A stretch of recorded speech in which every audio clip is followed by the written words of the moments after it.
Ancient civilizations reached levels of knowledge and technological sophistication that still challenge our understanding today. They shaped stone with astonishing precision, created objects that defy explanation, and built monuments seemingly designed to last forever.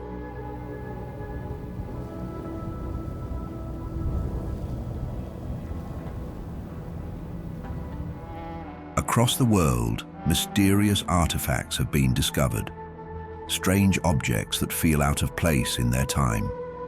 Some were buried for centuries, others survived almost unchanged, raising questions modern science still struggles to answer.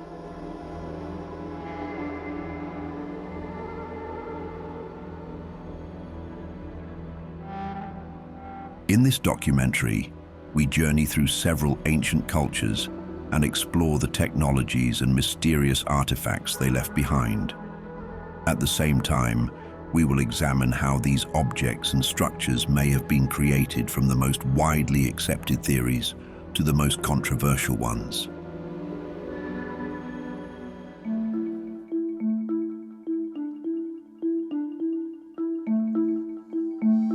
The Inca were exceptionally skilled builders, known for their precise stonework and large-scale constructions.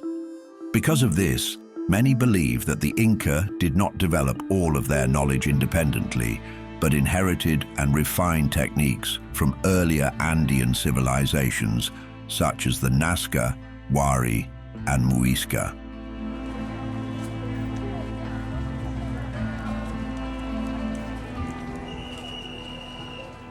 But this idea leads to an even greater mystery. If the Inca inherited such advanced knowledge, how did the civilizations before them acquire it? In many cases, these skills appear highly developed, yet there is little evidence showing how they emerged. The Andean region is also filled with strange and unexplained artifacts and structures, some of which have inspired theories involving lost civilizations and even extraterrestrial influence.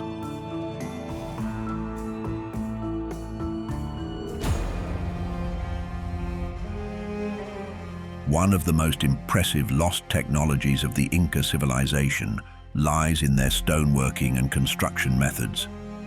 Across sites such as Cusco, Sacsayhuaman, and Machu Picchu, the Incas built massive structures using precisely cut stone blocks fitted together without mortar. Many of these stones weigh several tons, yet they interlock so tightly that not even a blade can be inserted between them.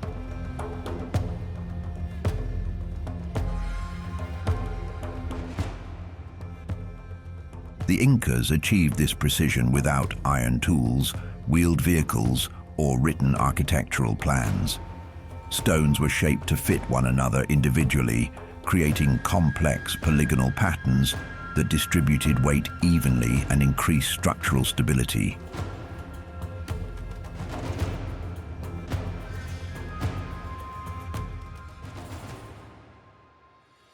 Walls were slightly inclined inward, and corners were rounded, reducing stress points and improving resistance to earthquakes.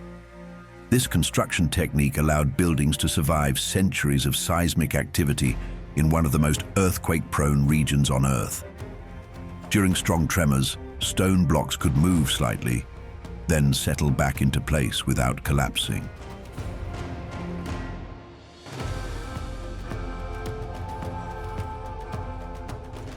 Spanish colonial buildings constructed later with mortar often failed, while Inca walls remained standing.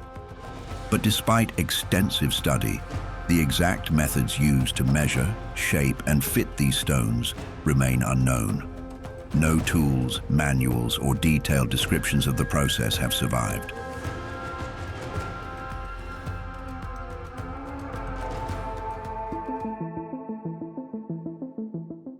The Nazca lines are a series of enormous geoglyphs located in the high desert of southern Peru. They were created by the Nazca civilization, which flourished between the 1st and 7th centuries. The figures consist of long straight lines, geometric shapes, and detailed representations of animals and plants. Among the most recognizable designs are a hummingbird, a spider, a monkey, and several spirals and trapezoids.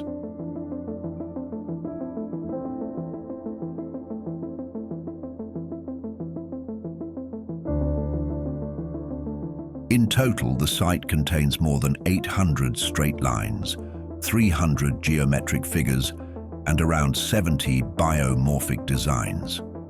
Some of the straight lines extend for many miles across the desert. Several of the animal figures reach lengths of more than 1,000 feet. Most specialists agree that the lines were made by removing dark, oxidized stones from the surface of the desert.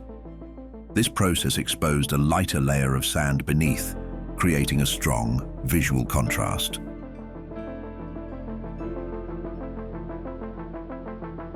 But the mystery lies in how the Nazca people designed such precise and massive images. The Nazca achieved large-scale surveying accuracy across open desert terrain without metal tools, written plans, or an elevated viewpoint. This implies a lost system of measurement, coordination, and spatial design that allowed entire landscapes to be transformed into precise geometric compositions. Even today, recreating such figures at this scale would require modern mapping techniques and careful logistical planning.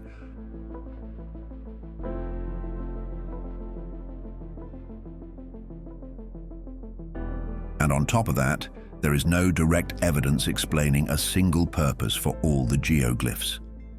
Many theories try to explain that.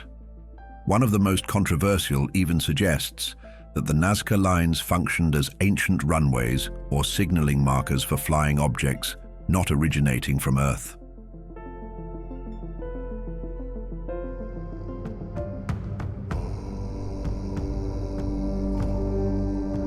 Legend says that deep in the Colombian highlands, a new ruler of the Muisca people once stood on a raft of gold.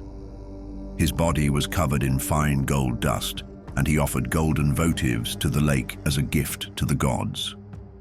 This ritual became the root of the El Dorado myth and a tale of a golden kingdom. In 1969, a small golden raft was discovered in a cave near Pasca, Colombia. It dates to around 1200 to 1500 BC, and it shows a figure standing at the center of a boat, surrounded by attendants, exactly the scene described in the old stories.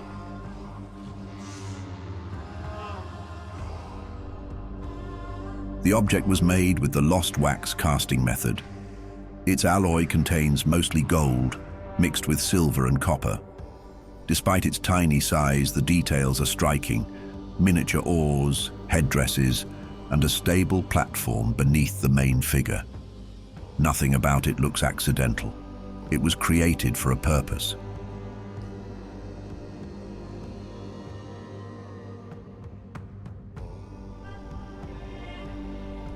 Many researchers link the raft directly to the ceremony at Lake Guatavita.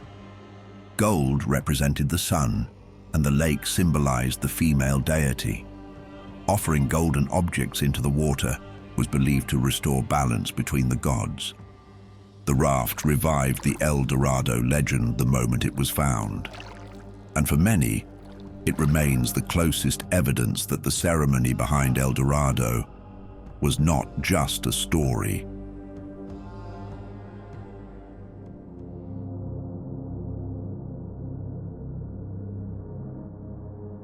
There is a theory that the Pachacamac idol was never meant to survive. The Spanish were certain they had destroyed it in 1533, yet the idol reappeared centuries later. The strange part is that carbon dating shows the statue isn't Inca at all. It is older, much older, created around 731 AD, long before the Inca Empire rose, by the mysterious Wari civilization.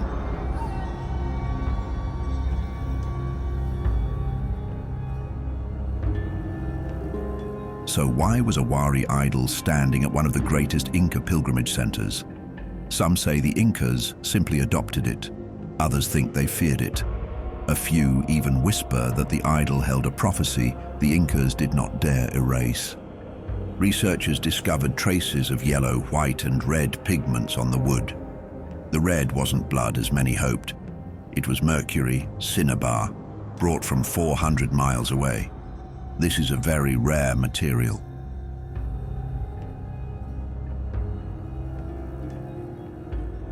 Some fringe theorists claim the idol acted as a kind of oracle device, a talking post used by priests who entered trance states. Others think the mercury pigments were part of a forgotten technology, a way to preserve wood for centuries in a humid climate. Today, we only know one thing. The Pachacamac idol is older, more complex, and far stranger than the history books ever suggested.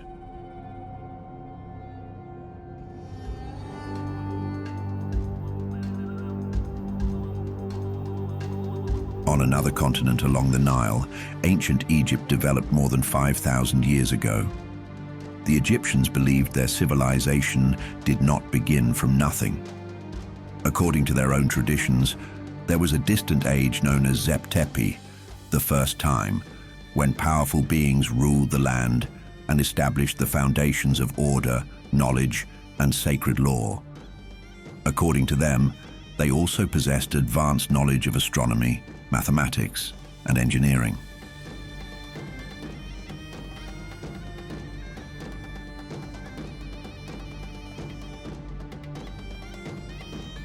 Egyptian texts describe Zep Tepi as a forgotten era that existed long before the first dynasties, a time when divine or semi-divine figures shaped the world humans later inherited. While mainstream archaeology views these accounts as mythological, some researchers argue that this idea does not necessarily have to be false. Given the number of unexplained artifacts and symbolic objects found in Egypt, many believe it is not impossible that these ancient stories reflect memories of lost civilizations.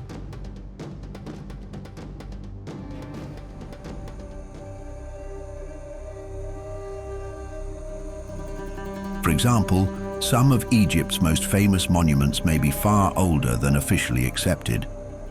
The Great Sphinx and parts of the Giza Plateau have been at the center of debate for decades. Certain geological features, such as erosion patterns on the Sphinx enclosure, have led some researchers to suggest exposure to heavy rainfall, a condition that would place its construction thousands of years earlier than traditional timelines allow.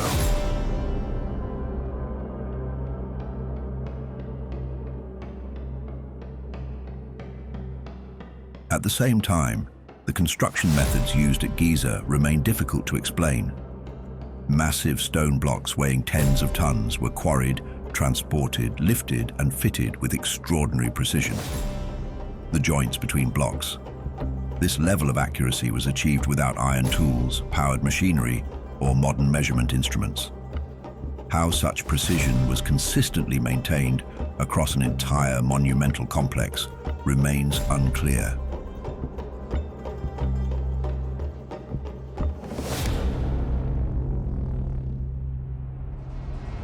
Equally puzzling is the apparent astronomical knowledge embedded in these structures.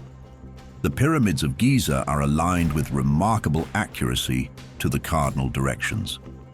Some researchers also point to a correlation between the layout of the pyramids and the stars of the Orion constellation, a configuration that would have matched the sky around 10,500 BC. Determining such alignments would have required long-term observation, advanced understanding of celestial cycles, and precise surveying methods.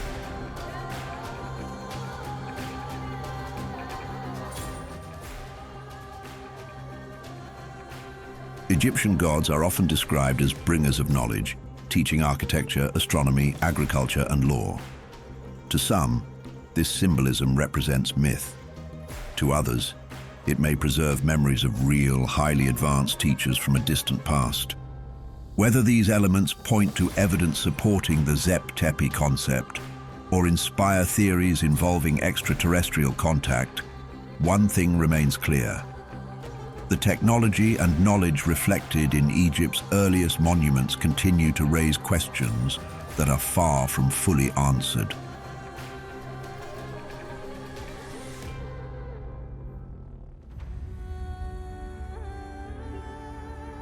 In the granite quarries of Aswan lies one of the most revealing monuments of ancient Egypt, the unfinished obelisk. Still attached to the bedrock, it offers a rare glimpse into how the Egyptians attempted to shape and extract massive stone monuments.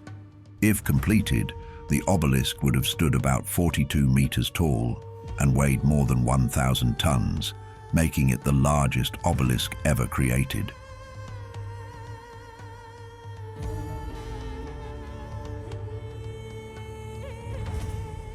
The project is commonly dated to the reign of Queen Hatshepsut in the 15th century BC. Its abandonment is usually explained by the appearance of cracks in the granite, which made the structure too unstable to transport or erect. While this explains why the obelisk was left behind, it does not fully explain how such an enormous block was carved with such precision in the first place.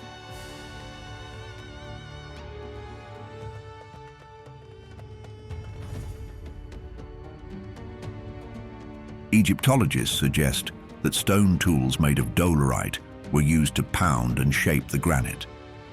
However, granite is extremely hard, and producing smooth, straight surfaces on this scale, using handheld stone tools alone, raises serious technical questions.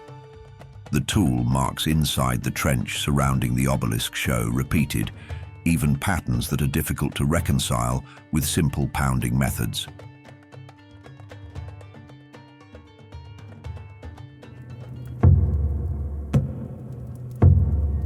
Sabu disc was discovered in 1936 inside the tomb of Prince Sabu at Saqqara.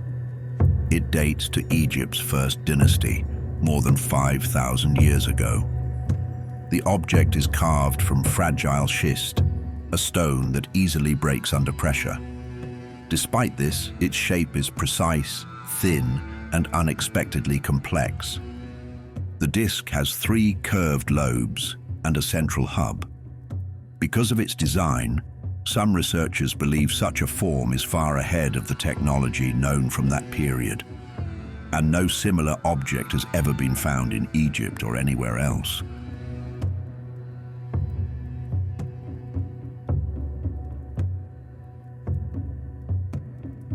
The material adds another layer of mystery. Schist is difficult to carve, yet the edges of the disc are smooth and symmetrical. Producing such curves without metal tools would have required remarkable skill. Some believe the disc may imitate a lost object originally made of metal. Its purpose remains unclear. It may have been ceremonial, used to hold oils or offerings. A few theories suggest it could be part of an unknown mechanism or a ritual item shaped after something no longer preserved. But without inscriptions or parallels to compare it with, the Sabu disc remains one of the most enigmatic objects from ancient Egypt.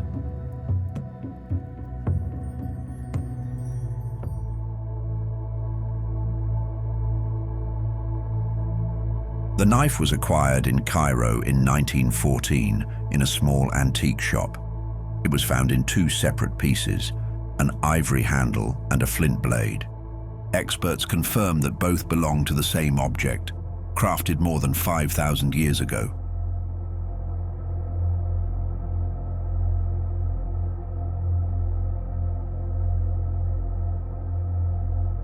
The handle is carved with exceptional precision.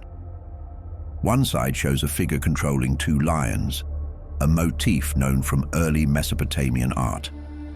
The opposite side depicts one of the earliest known scenes of organized warfare. Ships, fighters, and weapons appear with surprising clarity for this early period.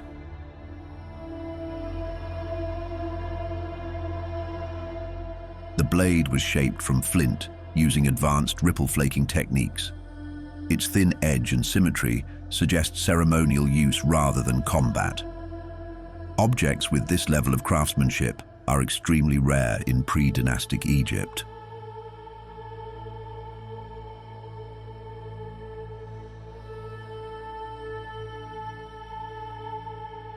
The knife indicates early contact between Egypt and Mesopotamia. Its motifs follow artistic styles that were not native to the Nile Valley. This connection appears centuries before the first Egyptian dynasties emerged. The artifact is now preserved in the Louvre Museum. Its discovery revealed a cultural exchange far older than previously believed.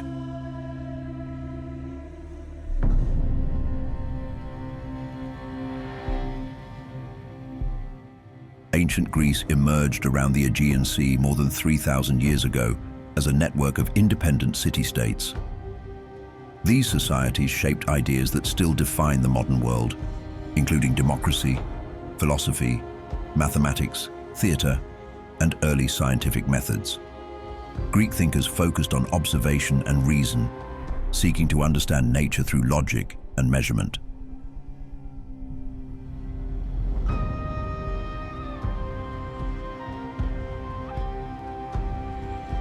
Before classical Greece, earlier Aegean cultures such as the Minoans developed advanced systems of craftsmanship and symbolic communication.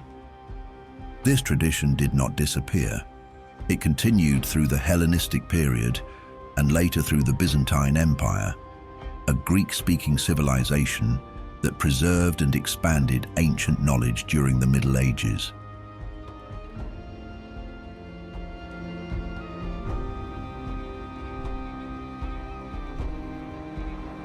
Because of this long continuity, some researchers believe that certain technologies from the Greek and Byzantine world were built on accumulated knowledge passed down over generations. At the same time, several artifacts and weapons from this region show levels of precision and complexity that remain difficult to fully explain.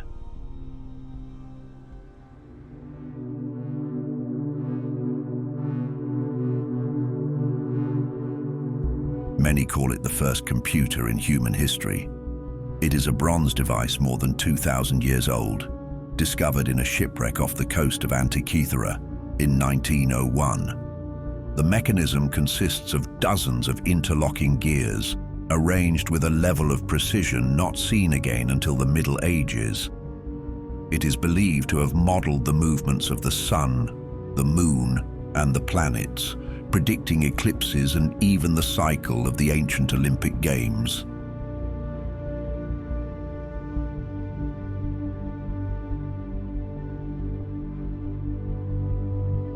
The object was found in fragments, corroded after centuries underwater. Early researchers could not imagine that such complexity could belong to the ancient world. Only with modern imaging techniques have scientists begun to understand its internal structure. Its builder is unknown, though names like Archimedes are often mentioned.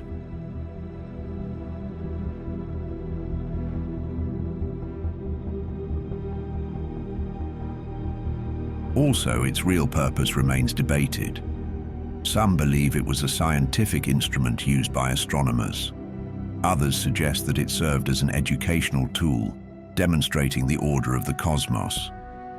A recent theory proposes that it may have been an elaborate game, since small manufacturing inaccuracies would have caused the gears to jam during continuous use. What is certain is that no other mechanism like it has survived.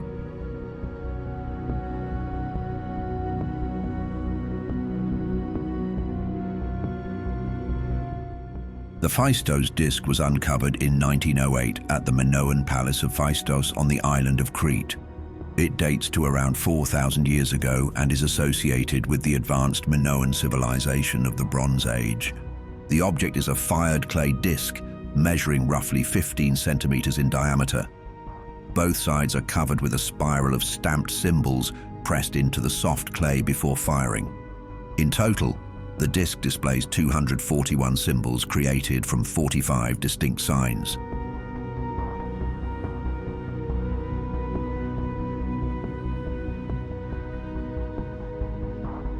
The method used to produce the disc stands out among ancient artifacts. Each symbol was applied using individual stamps, forming a repeated and standardized system. This technique resembles an early form of printing developed thousands of years before similar methods appeared elsewhere.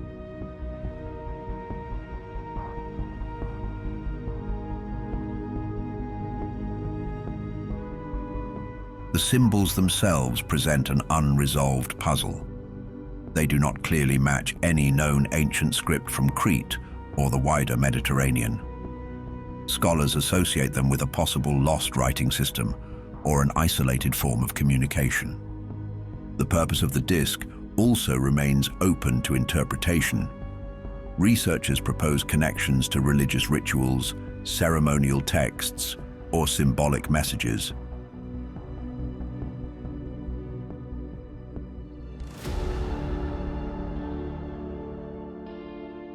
Among the most mysterious lost technologies of the ancient and medieval world is Greek fire, a devastating incendiary weapon used by the Byzantine Empire for centuries. First recorded in the 7th century AD, Greek fire played a decisive role in defending Constantinople and securing Byzantine naval dominance in the Mediterranean. What made Greek fire unique was its behavior. It could burn on water, cling to surfaces, and resist extinguishing by ordinary means. Historical accounts describe it continuing to burn even when ships tried to douse it with seawater. Only substances such as sand, strong vinegar, or old urine were said to be effective against it. This alone set it apart from earlier incendiary weapons.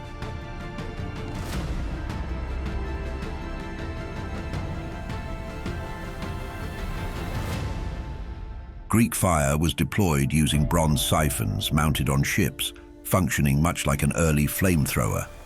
It was also launched in ceramic containers, similar to grenades. While incendiary mixtures existed before, the Byzantines combined chemistry, engineering, and delivery systems in a way no rival could replicate.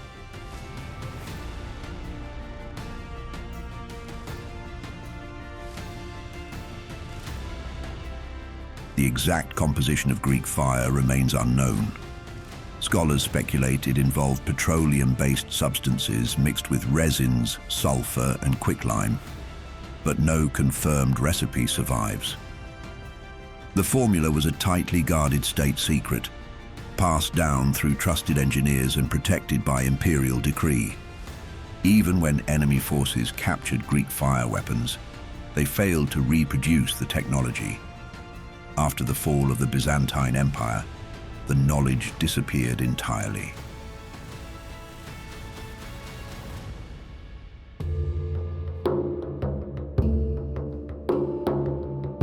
In Mesoamerica, long before European contact, powerful civilizations such as the Olmec and the Maya developed complex societies with advanced knowledge of astronomy, mathematics, architecture, and timekeeping. Massive stone monuments, precise calendars, and sophisticated city planning appear early in their history, often without clear evidence of gradual development. Because of this, some researchers believe that later cultures inherited knowledge from earlier ones, especially from the Olmec, often described as the mother civilization of Mesoamerica.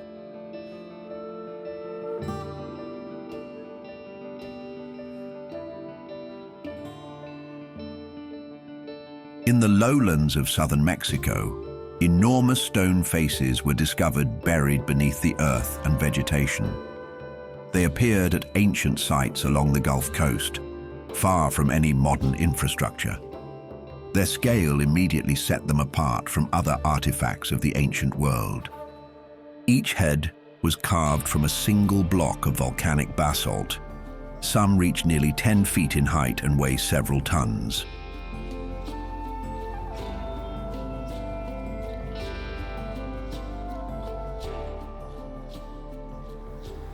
The basalt used to create these heads originated in the Tuxtla Mountains. This source lies many miles away, across rivers, swamps, and uneven terrain. How such massive stone blocks were transported remains unclear.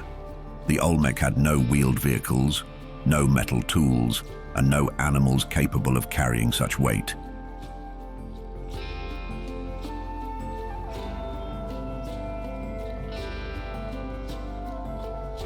Also, no written records survive to explain who these figures represent. Some of the heads were later buried or deliberately repositioned, suggesting purposeful actions whose meaning is unknown. Researchers often associate the heads with rulers or elite authority. However, without direct evidence, the Olmec colossal heads remain one of the most enduring mysteries of ancient Mesoamerica.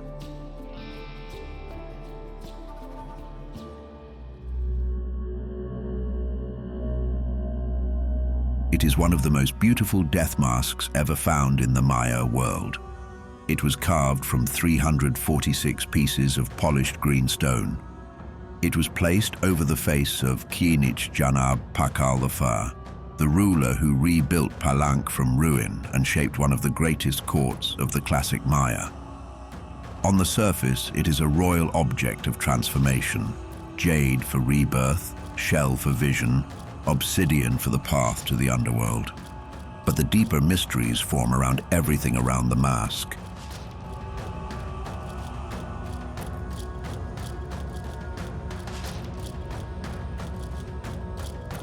It was discovered in 1952, sealed inside a hidden chamber beneath the Temple of the Inscriptions.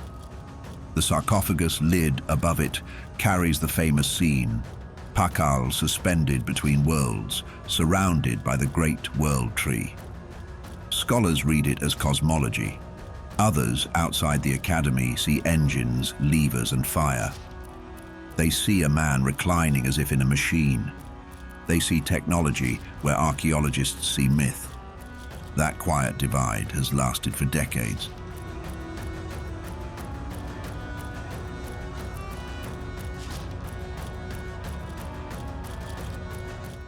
There were doubts too about the skeleton. Early studies suggested a man far younger than the 80-year-old king recorded in Maya inscriptions. Later analyses reversed that conclusion. Bone morphology, not worn teeth, revealed an elderly ruler after all. The tomb was his. The mask belonged exactly where it was found. Yet even today, no one can fully explain why a funerary mask, carved over 13 centuries ago, appears so strangely familiar to our perception of aliens.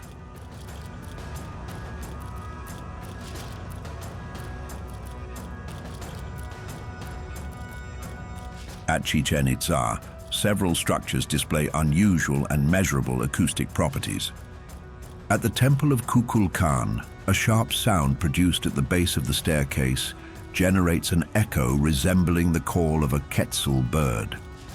Acoustic analysis shows that the stepped geometry of the pyramid reflects and diffracts sound waves in a specific pattern. Multiple echoes combine into a short, high-frequency sound. This effect is consistent across all sides of the structure and can be reliably reproduced.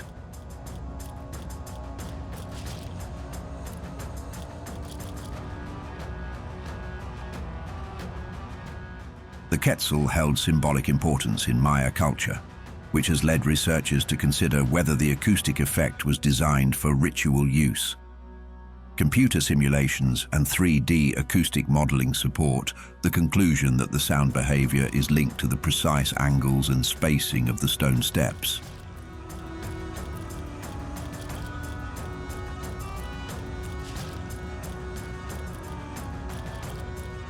The Great Ball Court at Chichen Itza also demonstrates advanced acoustic control. Its long parallel walls reflect sound efficiently, allowing speech to travel across large distances with minimal loss of clarity. Certain locations within the court function as whispering points, where quiet sounds can be heard clearly at the opposite end. This would have been useful for public ceremonies and controlled performances.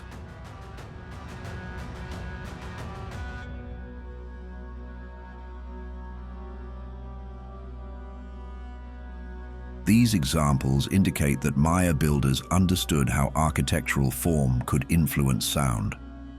But the development and transmission of this knowledge remain unclear, placing Maya acoustic engineering among the region's lost technologies.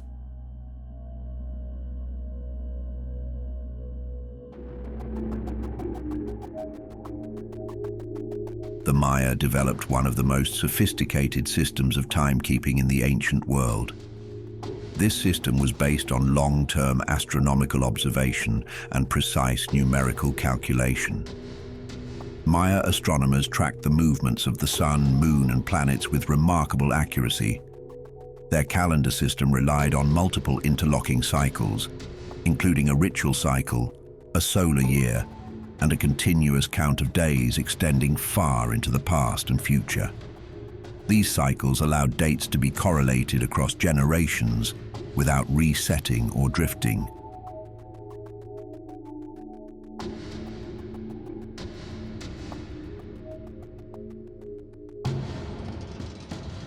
Observations of Venus were especially detailed.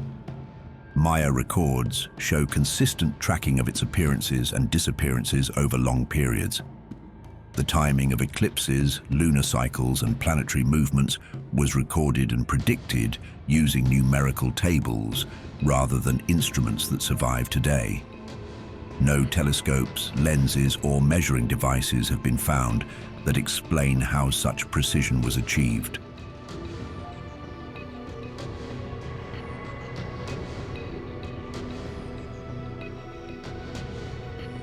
This knowledge was applied directly to ritual life, agriculture, and political authority. Ceremonies, construction phases, and major events were scheduled according to celestial patterns. Architecture itself was used as a measuring tool. Certain buildings and complexes were positioned to mark solar and planetary events through light, shadow, and alignment. What makes this system difficult to explain is its early completeness. The calendars appear fully formed, with little archaeological evidence showing experimental stages.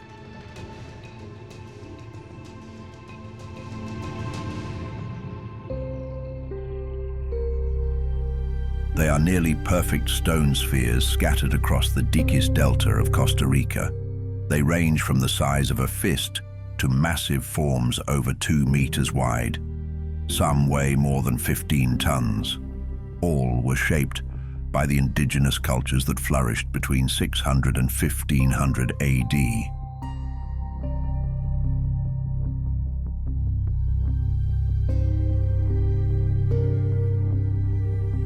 The spheres are carved mainly from granodiorite.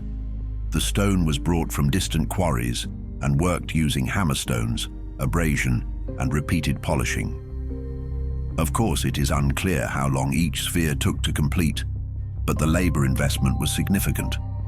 Many were arranged in lines, clusters, or placed beside house platforms.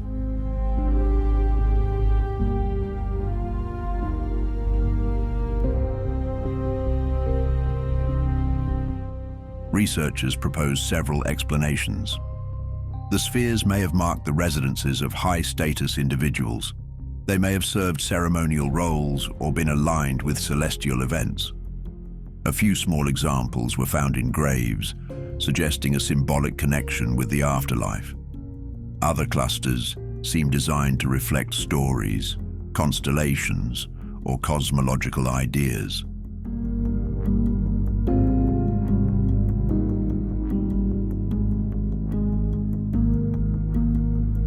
Their discovery in the 1930s created immediate curiosity. Workers clearing the jungle for banana plantations uncovered dozens of spheres, many partially buried.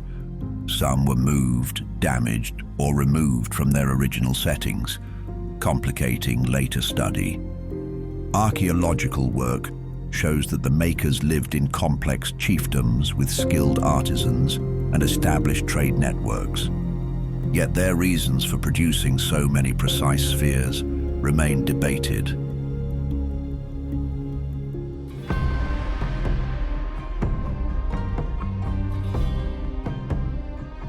Ancient Mesopotamia is often called the cradle of civilization.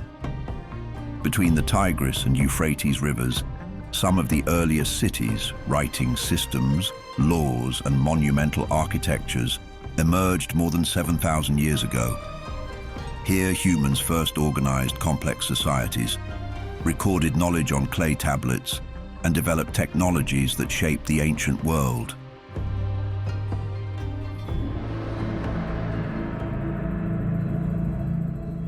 These clay figurines, dating to the Ubaid period between 5000 and 4000 BC, show slender human bodies combined with reptilian heads. Their eyes are almond-shaped, their faces tapered, and many appear to wear helmets or protective shoulder padding. Some hold staffs or scepters, while others carry infants that share the same lizard-like features.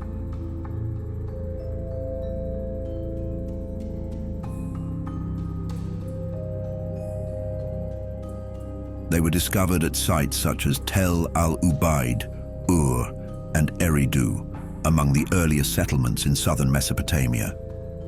The Ubaid culture built large mud brick houses, used irrigation farming, and formed the foundations of later Sumerian cities. Yet nothing else in their material record resembles these figurines.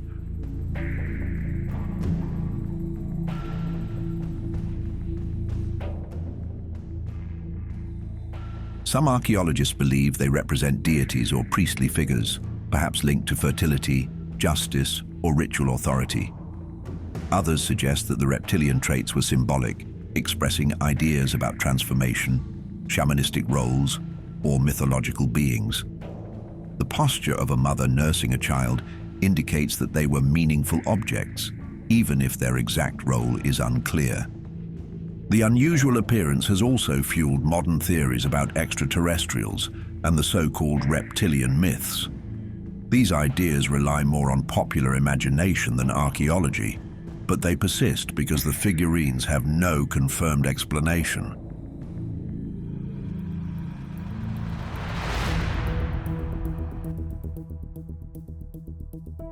This small piece of polished rock crystal was found in 1850 during excavations at the Assyrian palace of Nimrud. It dates to the 8th century BC and is one of the earliest known lenses from the ancient world.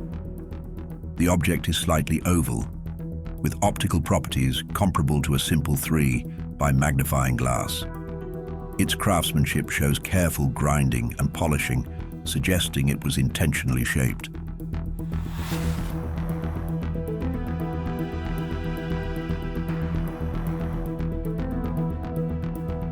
The lens may have been used for practical work. Some researchers believe artisans used it to enlarge fine details when carving ivory, metal, or gemstones. Others suggest it functioned as a burning glass, concentrating sunlight to ignite fires or perform ritual acts. Both possibilities fit within known Assyrian technology.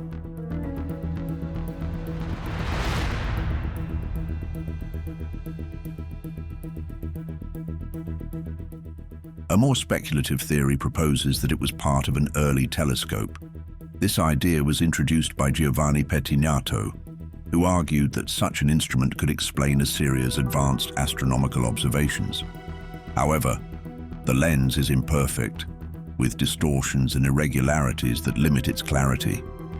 There are also no records describing optical instruments in Neo-Assyrian texts. Because of this, most scholars doubt that it served any scientific purpose.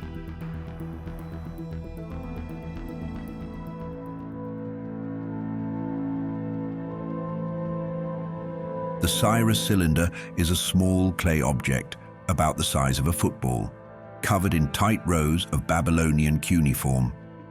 It was created around 539 BC after Cyrus the Great conquered Babylon. Today, it is famous because its message sounds unlike anything expected from an ancient empire. These messages are about the return of displaced peoples, the restoration of temples, and a policy of religious tolerance.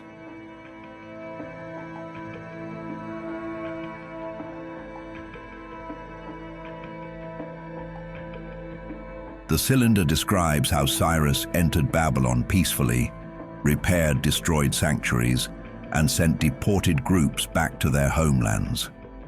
Many scholars connect this with the biblical account of Jews being allowed to return to Jerusalem. For this reason, the artifact is often called the first charter of human rights.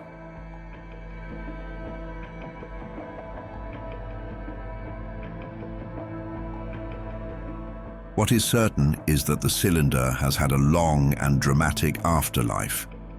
Since its discovery in 1879, it has shaped political rhetoric, influenced national identity in Iran, fueled debates over ancient law, and even traveled on international tours under heavy security. Copies of it appear in government buildings, museums, and even at the United Nations.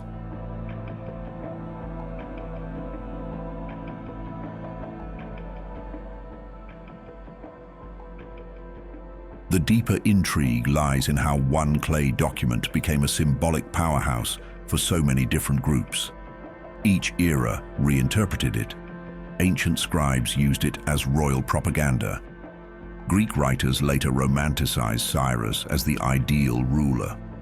Modern leaders cast it as proof of cultural glory. Politicians have invoked it to support everything from human rights movements to national narratives. Just one artifact and 2.5 millennia of shifting meaning.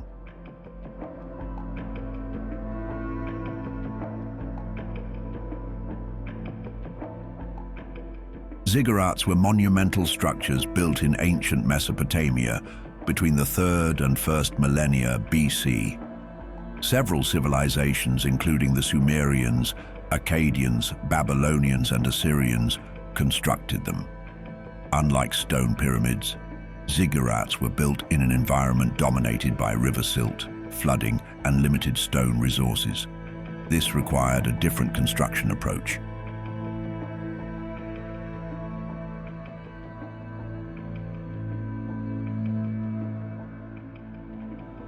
The core of a ziggurat was made from large quantities of sun-dried mud bricks. These provided bulk and load-bearing strength, but were vulnerable to water and erosion. To stabilize the structure, builders inserted layers of sandy soil and reed mats between brick courses. This composite layering helped distribute weight and reduced cracking and slumping in wet conditions.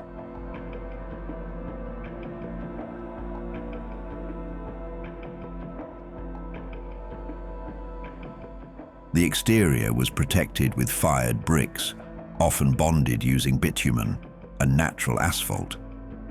This outer shell resisted rain and erosion and helped preserve the structure over long periods. Some ziggurats also incorporated drainage openings to allow moisture to escape, preventing saturation of the mud brick core.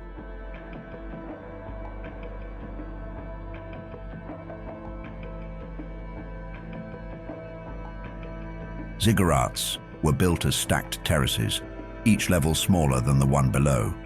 External stairways or ramps provided access to the upper platforms, which likely supported a shrine. Internally, the structures were largely solid, with no large chambers. This construction method combined organic and inorganic materials in a highly effective way. It allowed massive structures to rise on unstable ground without collapsing.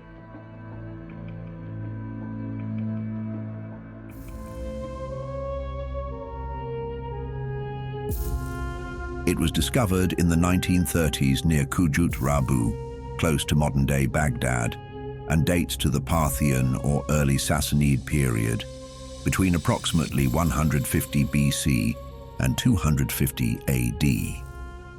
The object consists of a terracotta jar containing a copper cylinder, with an iron rod placed inside. The opening was sealed with asphalt, suggesting that the container once held a liquid. At first glance, the construction appears simple, yet its components closely resemble those of a basic electrical cell.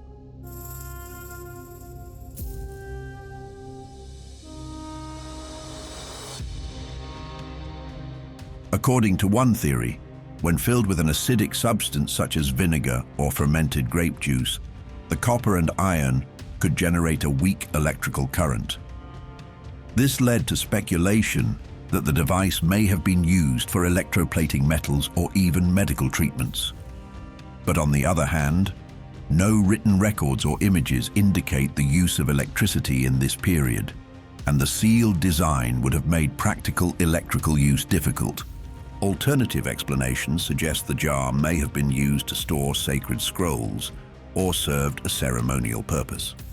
As a result, The true function of the Baghdad battery remains unresolved.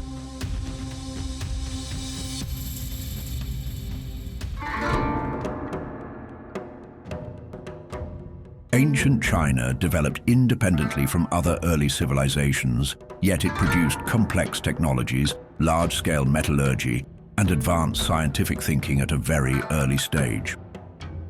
Along the Yellow and Yangtze rivers, societies emerged that mastered bronze casting, urban planning, astronomy, and mechanical innovation long before many of these ideas appeared elsewhere.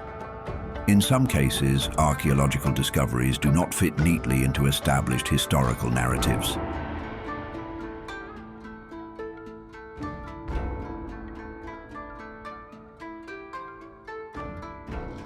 They were discovered at the Sanxingdui archaeological site in southwest China. The masks date to the Shang dynasty, around 1600 to 1046 BC, although some researchers believe they might be even older. They immediately stand out for their unusual appearance. Large protruding eyes, sharp eyebrows, and wide ears that do not resemble any other ancient Chinese art style.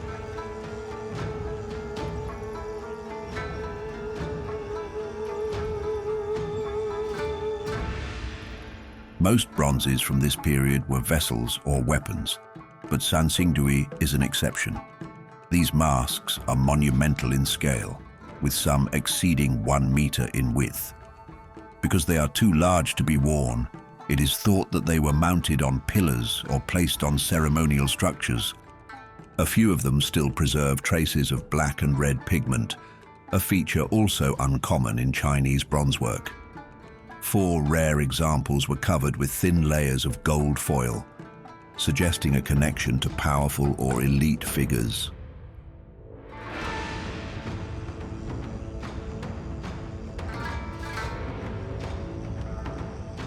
Archaeologists also uncovered bronze heads with similar features. They are hollow inside and may once have been attached to wooden bodies. Some scholars propose that the masks and heads represented gods, ancestors, or ritual specialists. All of these objects were discovered smashed and burned inside 2 large pits. Whether this destruction was part of a ceremonial act or caused by conflict is unknown. Because the ancient Shu civilization left no written records, the meaning of the masks remains unresolved.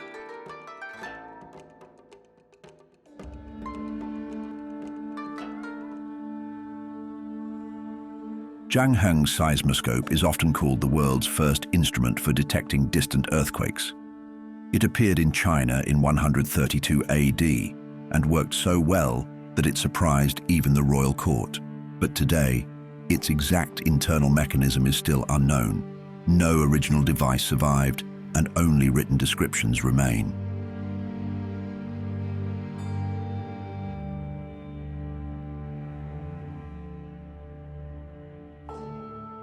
The instrument was a large bronze vessel, almost 2 meters wide. 8 dragon heads circled the exterior. Each held a metal ball. Beneath them sat 8 bronze toads with open mouths. When an earthquake occurred, sometimes hundreds of kilometers away, one dragon would release its ball. The falling sound alerted officials. The direction of the quake was identified by the dragon that released it. The outside is well described. The inside is the mystery.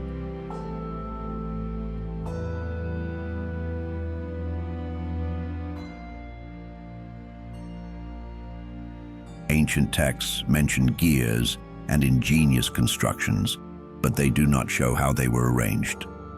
Researchers believe a sensitive central pendulum sat inside the urn. Even a faint ground tilt would push the pendulum toward one side. That movement would activate a hidden lever, opening the mouth of the correct dragon. Several modern replicas built with this design do function. They detect tremors and release balls exactly as the old records describe. But without the original mechanism, the internal engineering cannot be confirmed.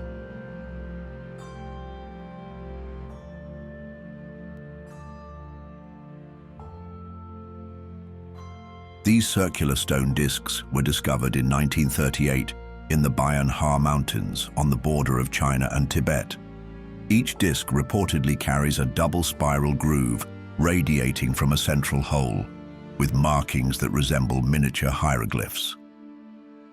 The story begins with an expedition led by Chi Pu Te, who found hundreds of shallow graves in a remote cave system. The skeletons inside were unusually small, with large skulls, prompting early speculation about an unknown population in the region.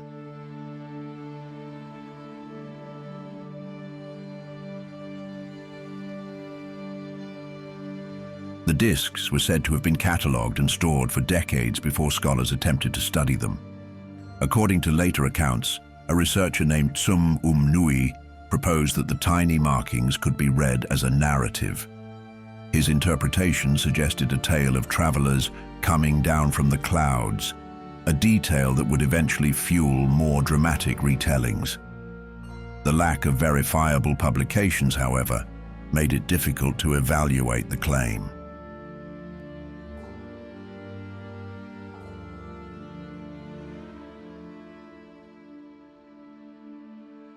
Further layers were added when Soviet writers reported tests on several discs. It was said that the stones contained cobalt and other metals, and that they produced an unusual vibration when placed on specialized equipment. These details, repeated in later summaries, contributed to the impression of an artifact that did not fit neatly into known archaeological traditions.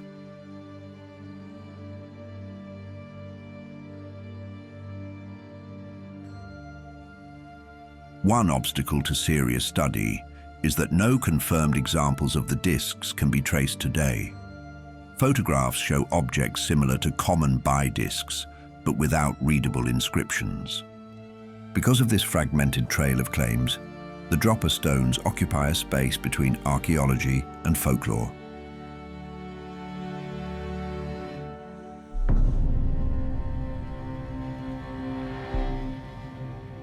Ancient Europe was never a single unified civilization. Instead, it was shaped by many cultures spread across the continent, from Neolithic farming communities and Bronze Age metalworkers to Celtic societies and the expanding Roman world. These groups spoke different languages, followed different beliefs, and lived thousands of years apart, yet they left behind objects that raise similar questions.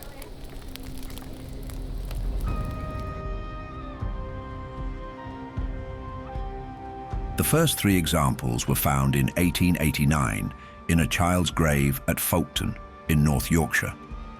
They have geometric decoration and stylized facial features. Another undecorated drum was found at Levant in West Sussex in 1993. A fifth, highly ornate drum was discovered at Burton Agnes in 2015.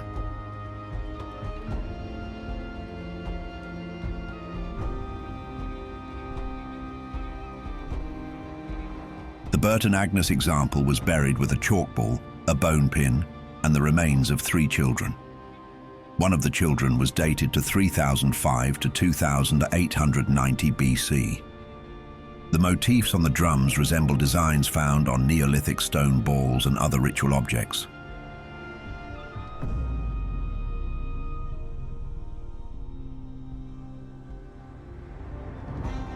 Despite their name, these drums were not musical instruments. They are solid, and they show no marks related to percussion. Some researchers have noted that their circumferences correspond to a standard unit of measurement called the long foot. Others think they may represent stone versions of wooden containers or woven baskets. There are also theories linking their geometric markings to early astronomical observations. Their placement in children's graves suggests a symbolic or ceremonial purpose, but the exact function is still unknown.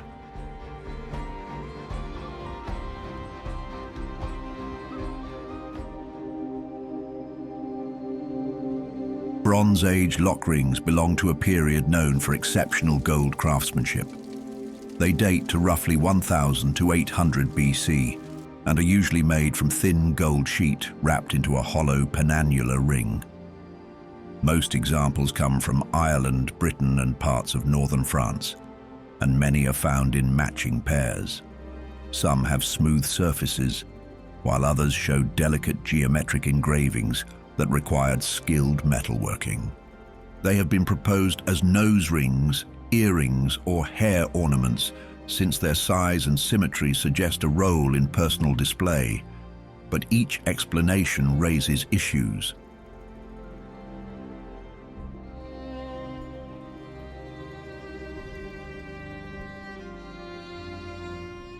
Their internal construction, the sharpness of some edges, and their relatively heavy weight would make them awkward to wear on the face or ears. On top of that, they do not match the practical design of known Bronze Age hair accessories. What archaeologists lack is a secure context. Most lock rings come from hoards or isolated finds, far removed from the people who once used them. Without a clear link to the body, their function remains speculative.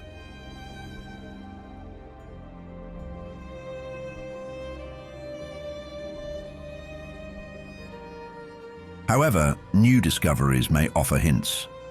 At Boncuklu Tala in Turkey, burials with facial jewelry positioned near the skull have revealed unfamiliar traditions of adornment. These finds show that ancient ornamentation could follow rules unlike anything seen in later periods, and they encourage researchers to reassess objects whose function seemed impossible to explain.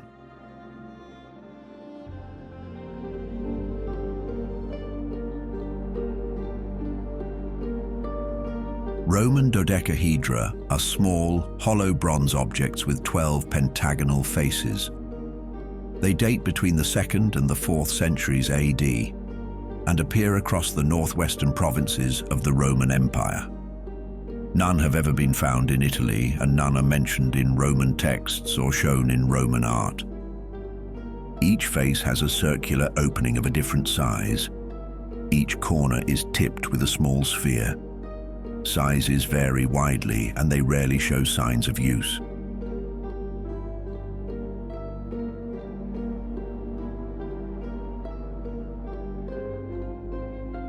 Archaeologists have found them in graves, hoards, and even refuse pits. For them, this was a sign that they were not used for a single, universal purpose. Many ideas have been proposed. Some imagine them as tools, like measuring devices. Others suggest candle holders, dice, children's toys, or even knitting aids. But none of these theories fully explain their wide distribution or their careful craftsmanship.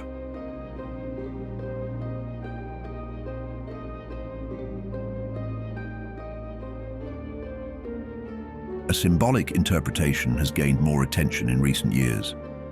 In Celtic areas of the Roman world, geometric shapes mattered deeply. Greek and Pythagorean philosophy associated the dodecahedron with the cosmos. A single grave in Germany even contained a dodecahedron beside a thin rod, hinting that it may once have been mounted like a ritual staff or emblem. But the truth remains unknown. To this day, more than 50 theories have attempted to explain the purpose of the Roman dodecahedron, and none have succeeded.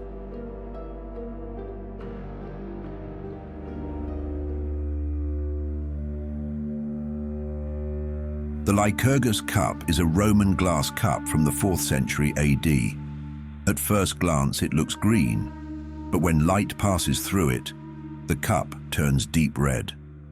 This color shift is the key to its mystery. Scientists confirmed in the 1990s that the glass contains gold and silver nanoparticles about 50 to 70 nanometers across. These particles scatter light in different ways, creating the dichroic effect. It is the earliest known example of matter manipulated at the nanoscale.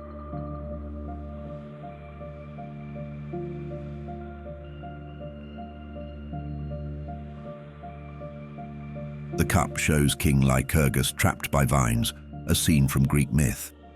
It is a rare cage cup, carved so the outer figures stand free from the main body of the glass. The main question is still unresolved. Roman artisans either achieved this effect through deliberate technique or through accidental contamination with metal dust from workshops. The precise ratio of metals suggests skill, but there is no surviving record of the method.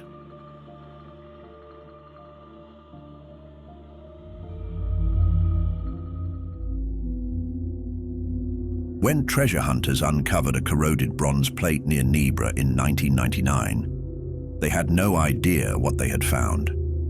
The object turned out to be the oldest known depiction of the cosmos. It dates to around 1600 BC and still challenges researchers today. New metallurgical studies finally revealed how it was made. The disc was not cast into shape. Instead, it was heated to about 700 degrees Celsius and hot forged many times. After roughly 10 cycles of heating and hammering, the makers added the gold symbols of the sun, moon, and stars.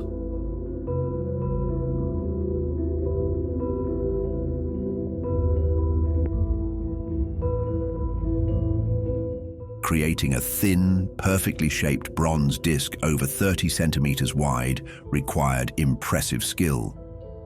The craft workers understood how to control heat, metal structure, and stress. They shaped the disc without cracking it and then placed precise astronomical inlays on top. The disc was later buried as a ritual offering. When police recovered it in 2002 during a sting operation, it showed centuries of patina, but clear signs of expert work.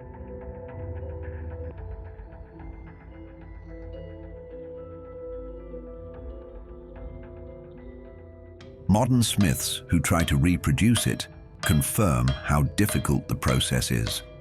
Even with today's tools, it takes experience, patience, and careful control of temperature.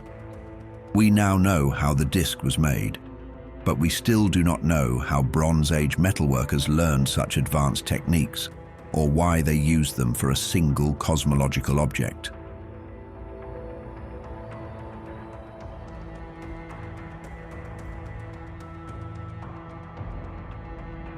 The Cockno stone is one of the largest and most detailed rock carving panels in Europe. It was first recorded in 1887 near Clydebank, Scotland. Across its 13-meter surface, more than 90 cup and ring carvings appear, arranged in spirals, channels, and geometric patterns carved around 3000 BC.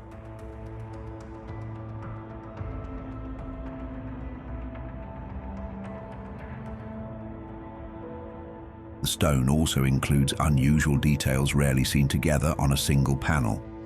There is a pre-Christian cross carved long after the original motifs.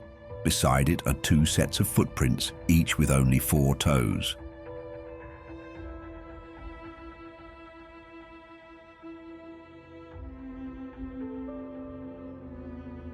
In the 1960s, repeated vandalism forced archaeologists to bury the site for protection. It remained hidden for more than 50 years. When it was re-exposed for documentation, researchers used high-resolution 3D imaging to record every carved line. The purpose of the symbols remains uncertain. Some researchers see the markings as territorial signs or ritual maps. Others suggest links to burial monuments or even sky observations. What is clear is that the stone was deliberately placed in a landscape with wide views of the surrounding valley. Its size and complexity show that it held long-lasting cultural meaning for the people who created it.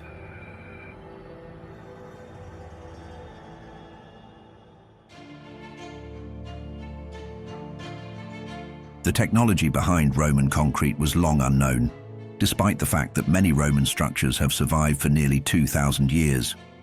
Harbors, bridges, aqueducts, and domes built in antiquity remain standing, often in environments that quickly destroy modern concrete. Roman builders used a hydraulic binder made from lime and volcanic ash known as pozzolana. Unlike modern cement, this mixture reacted chemically with water, including seawater, to form extremely stable compounds. When mixed, the materials produced calcium silicate structures that increase strength over time instead of weakening.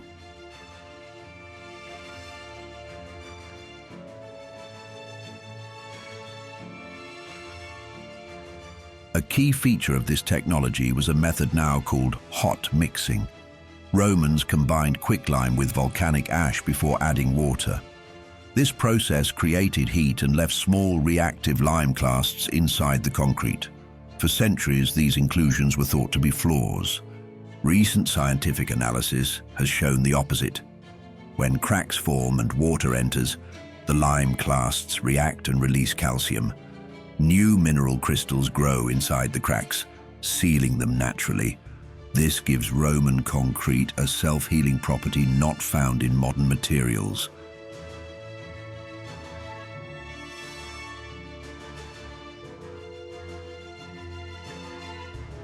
Roman concrete is also unusually resistant to salt water.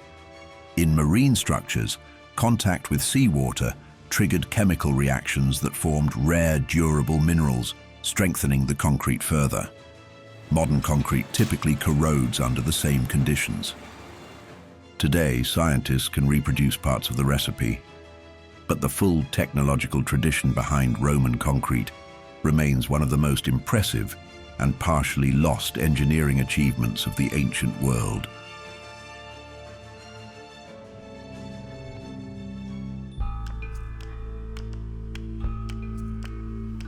Long before written history reached the Japanese archipelago, prehistoric societies were already shaping complex ritual traditions and artistic expressions.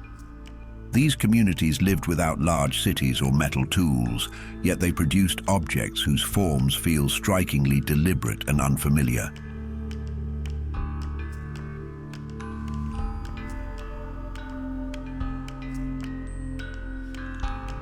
These prehistoric clay figurines from Japan's Jomon period were created somewhere between 14,000 and 400 BC.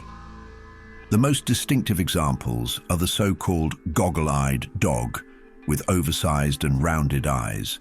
Their bodies are short and wide, with broad hips, small legs, and patterned surfaces that suggest clothing, armor, or ritual decoration.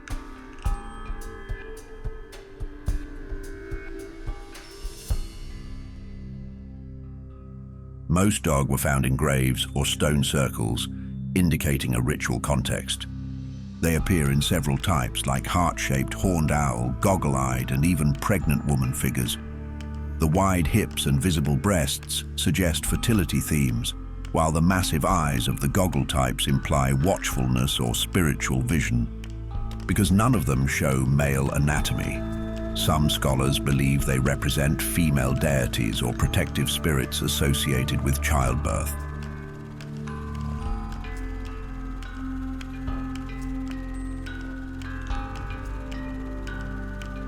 Other interpretations link them to shamanistic practices. The large eyes may symbolize trance states or communication with the supernatural, similar to the votive figures of ancient Mesopotamia. Their consistent placement in ceremonial areas strengthens the idea that dog were used in religious rituals rather than daily life.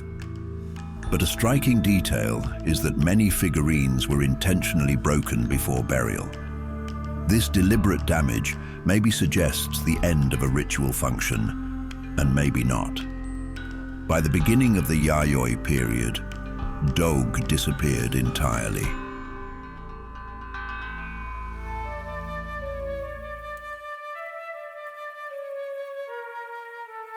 The ancient Near East and Levant form one of the earliest centers of human cultural and technological development. This region stretches from the eastern Mediterranean through the deserts of Jordan and into Anatolia, linking Africa, Asia, and Europe. Long before large empires emerged, communities here experimented with new ways of organizing society, shaping stone, recording knowledge, and expressing belief. Some of the oldest known religious texts, monumental stone structures, and symbolic carvings come from this area. At the same time, many discoveries resist clear interpretation.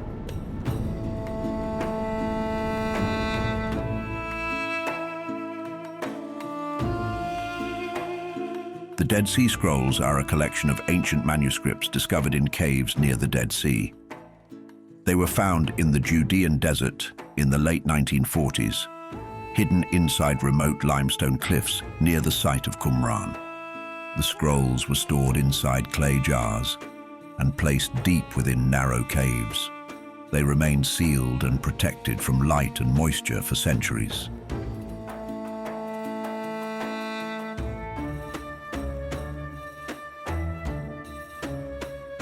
After their discovery, researchers identified hundreds of separate manuscripts. Most were found fragmented, while only a few survived in near-complete form. Some scrolls contain the oldest known versions of biblical texts. Others describe rules of daily life, ritual purity, communal discipline, and strict social order. But despite decades of study, many questions remain unanswered. It is still unclear who decided to hide them, and more importantly, why.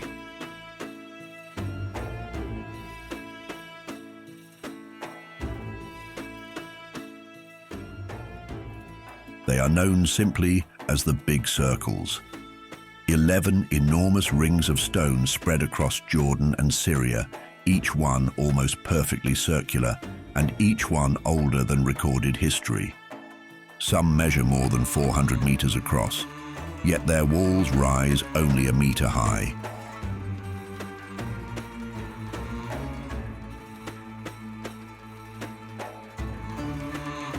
They were first documented in the 1920s. At the time, their scale was difficult to grasp from the ground. Only with modern aerial imaging did their precision become unmistakable. From above, each circle appears intentionally designed. And on top of that, no tools, inscriptions, or burials have been found inside them. There is no clear sign of habitation. Because of the low walls, they clearly could not have contained animals, and they offer no obvious defensive purpose.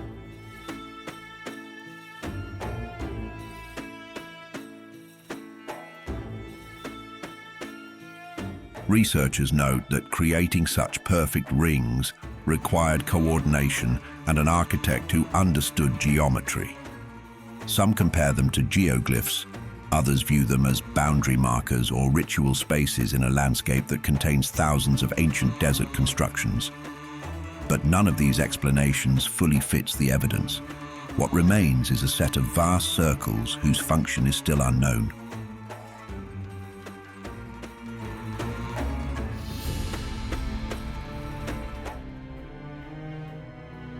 At Karahan Tepe in southeast Turkey, archaeologists recently uncovered an 11,000-year-old pillar with a human face carved into it. The pillar is about 135 centimeters tall and shows a clear nose, deep eyes, and a defined jawline. This is the first time a human face has been found on a T-shaped pillar in the Taş Tepeler region. Karahan Tepe is part of a network of early Neolithic sites that also includes Göbekli Tepe. These sites were built long before farming became common.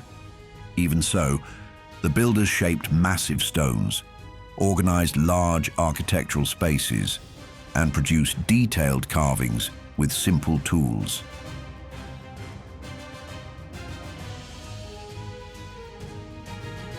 T-shaped pillars in this region have shown arms, hands, belts, and garments before, but a face was missing.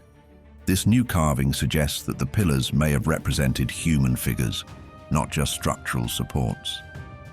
The pillar was found in a building that also contained everyday tools. This mix of domestic and symbolic elements adds uncertainty. It shows that ritual and daily life may have been linked in ways we do not yet understand.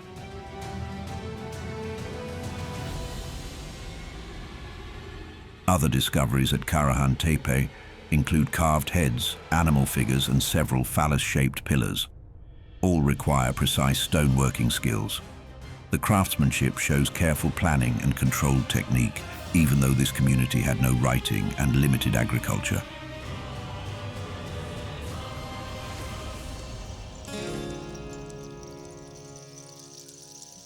Ancient India has often been underestimated when discussions turn to lost or advanced ancient technologies. Yet for thousands of years, the Indian subcontinent was home to skilled metalworkers, mathematicians, engineers, and scholars whose knowledge influenced large parts of the ancient world. Some discoveries, however, stand out sharply against modern expectations. They suggest a level of technical understanding that is difficult to place within simple historical timelines.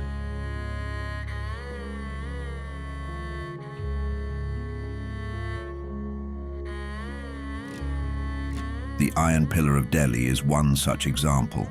It is more than 1,600 years old, forged during the reign of the Gupta Emperor Chandragupta II. It weighs over 6 tons and rises more than 7 meters. It was once crowned with a decorative capital that marked it as a royal monument. Its inscriptions are clear, but its surface is where the questions begin.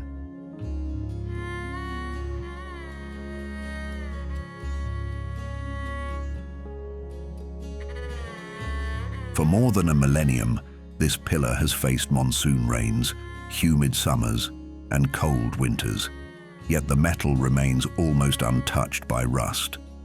Early travelers believed it must be made from a blend of 7 mystical metals. Others wondered if it was created by a lost metallurgical tradition that we can no longer reproduce.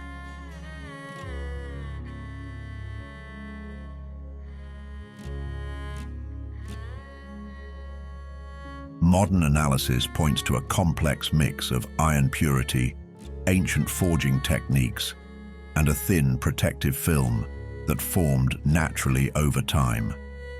A film so stable that it has kept the column intact for centuries. Even with these explanations, the pillar continues to sit slightly outside the boundaries of what we expect from ancient technology.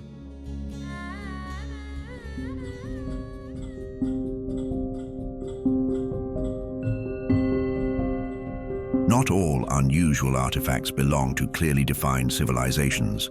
Some appear as isolated objects, detached from known cultures, timelines, or technological traditions.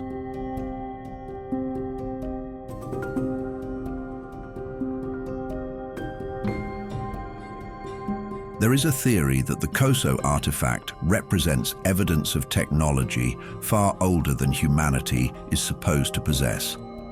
The idea emerged in 1961 when 3 gem hunters near Olancha, California, cut open what they believed was a geode.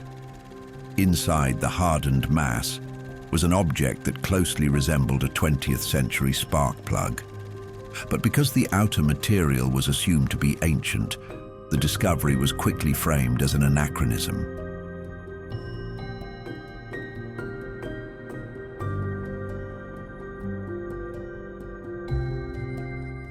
The artifact's structure contributed to this impression. A porcelain-like insulator held a central metallic shaft, and traces of corroded copper appeared around it.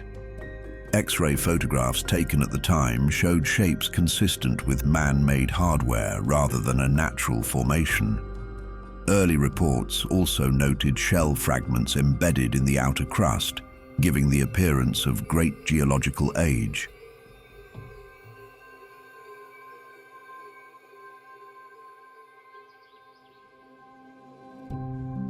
The claim that the surrounding material was nearly 500,000 years old became central to the story. If accurate, a modern spark plug sealed within ancient rock would imply timelines far beyond accepted history. And speculation ranged from forgotten civilizations to visitors from another era.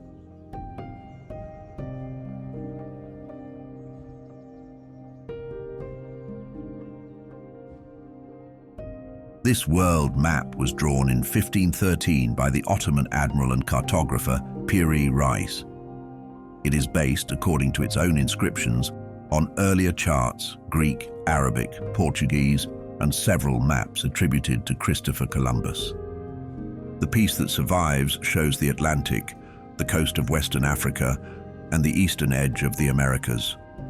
What makes it unusual is the landmass sketched along the lower margin, a shape some interpret as the Antarctic coastline.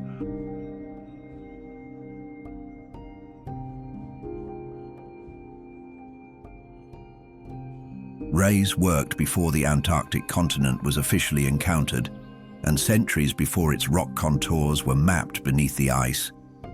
Supporters of the anomaly note that the outline resembles modern reconstructions of Antarctica without its ice sheet. But that would imply knowledge far older than the map itself. This suggestion gained momentum after Charles Hapgood argued that the chart was derived from prehistoric source materials. In his view, the geometry, projection style, and apparent topography could not be explained solely by medieval or classical cartography.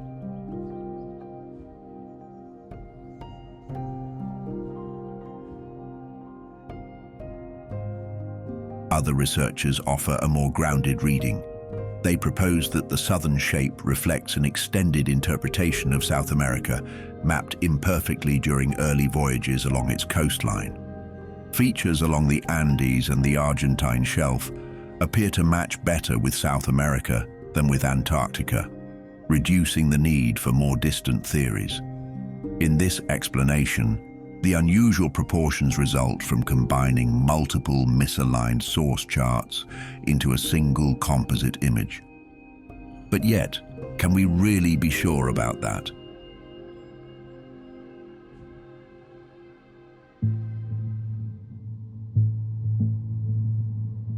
We were taught in school that writing was invented in a few well-known centers: Mesopotamia, Egypt, China, and Mesoamerica. It is therefore unusual to find a script on a small island in the remote Pacific, created by a culture with no known contact with those early writing traditions. Rongorongo is the name given to a set of wooden tablets inscribed with hundreds of small carved glyphs. It was first reported in 1864, when Eugène Hérault noted that nearly every house contained a piece of wood covered in unfamiliar signs.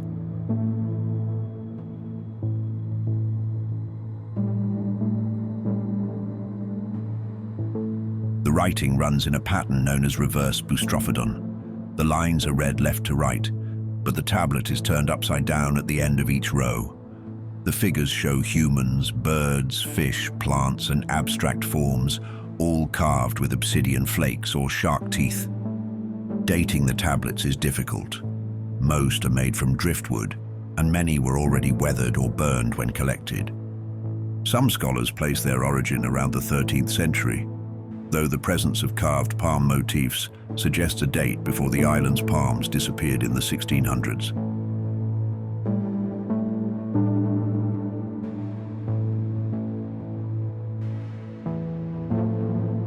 Attempts to decipher the glyphs have produced no consensus.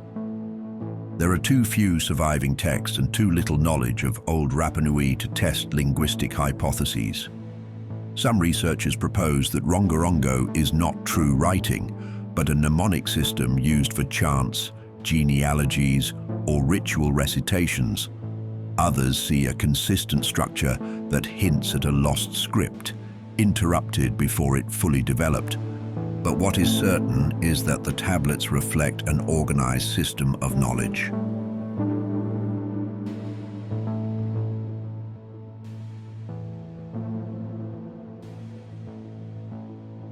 Klerksdorp spheres are small, dark, and unusually smooth objects found in 3-billion-year-old rock in South Africa. Miners discovered them inside soft pyrophyllite layers near Ottosdal. These spheres stand out because they look engineered. Many are nearly perfect in shape. Some have clean, parallel grooves that run across the middle, almost like markings on a machine-made part. To a casual observer, they do not look natural at all. How can something inside rock that old look this precise?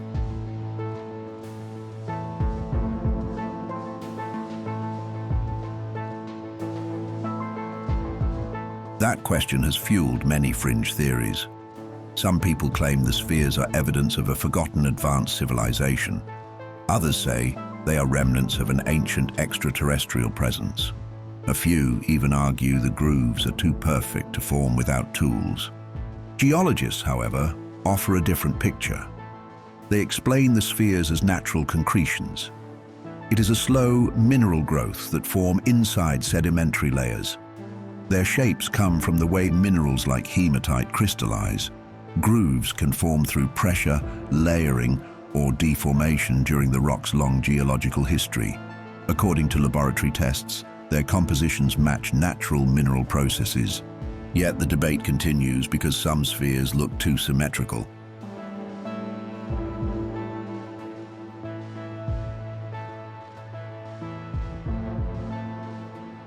The main penny is an 11th century Norse silver coin found far from any known Viking site. It surfaced in 1956 at the Goddard archaeological site in Brooklyn, Maine, a coastal settlement rich in indigenous artifacts. Amid thousands of stone tools and pottery fragments, the small coin stood out immediately. It was later identified as a Norwegian penny minted between 1065 and 1093 AD.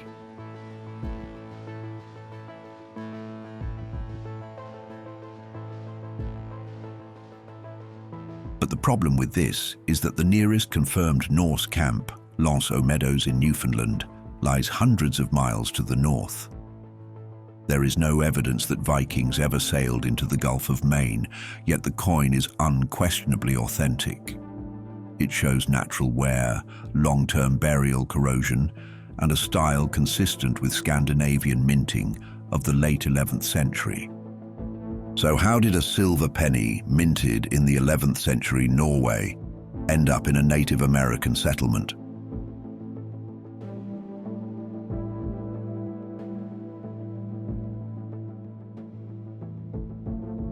Indigenous groups in the Northeast maintained far-reaching exchange networks, moving objects across great distances. The coin may have passed from community to community before ending up in Maine. Another view proposes limited Norse exploration farther south than currently documented, leaving behind a single object rather than a settlement. Some have considered the possibility of a modern hoax, but studies of the corrosion patterns and soil imprint argue strongly against it.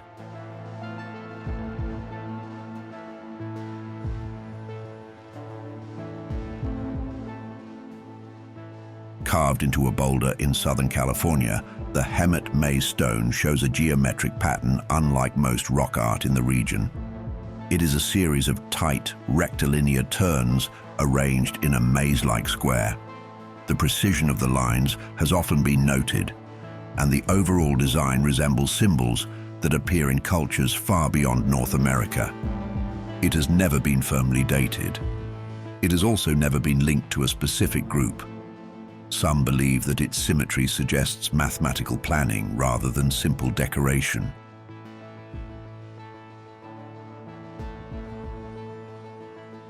The swastika-like form has encouraged comparisons with Asian religious symbols, leading to theories about distant travelers or shipwrecked visitors.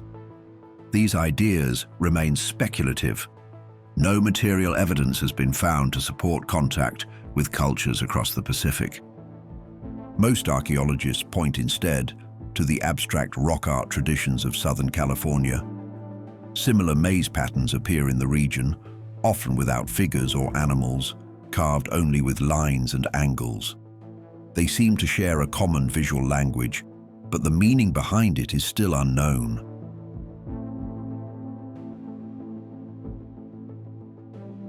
Why was such an intricate maze carved here? And what message did it carry for the people who once passed through this canyon?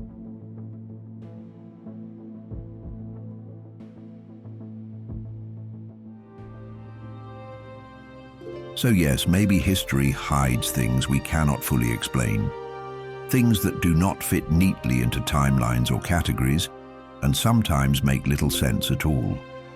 But altogether, they remind us that the story of human technology is neither simple nor complete.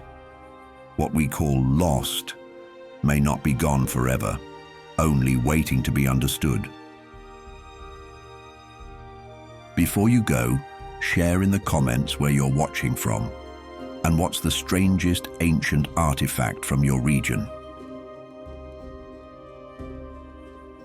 Keep your minds open, and until we meet again,